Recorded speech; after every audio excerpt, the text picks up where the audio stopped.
اب میں آپ سے ایک اہم چیز کے بارے میں بات کرنا چاہتا ہوں جو خدا نے بابل کو بتایا تھا۔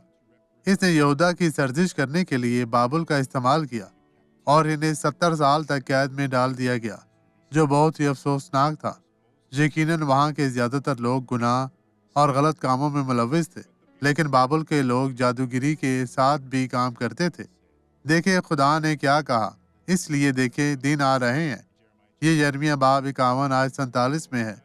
اس لیے دیکھ وہ دن آتے ہیں کہ میں بابل کی تراشی ہوئی مورتوں سے انتقام لوں گا اور اس کی تمام سرزمین رسوا ہوگی اور اس کے سب مقتول اسی میں پڑے رہیں گے۔ بھائیو، اس حوالے پر ذرا غور کریں۔ آئیں اب دعا کریں۔ باپ، میں ان تمام لوگوں کے لیے دعا گو ہوں جن کی زندگی میں دکھ، بیماری، مشکل، پریشانی ہے اور طرح طرح کی آزمائشوں میں گرے ہیں۔ بدی اب چلی جا، غائب ہو جا۔ میں تجھے مسیح یسوع ناصری کے نام میں حکم دیتا ہوں، اب چلی جا یسوع کے نام میں۔ اور آپ کہیں آمین۔ خداوند آپ کو برکت دے، مسیح میں قائم رہیں اور مسیح یسوع ناصری کی سلامتی ہمیشہ آپ اور آپ کے گھرانے کے ساتھ رہے۔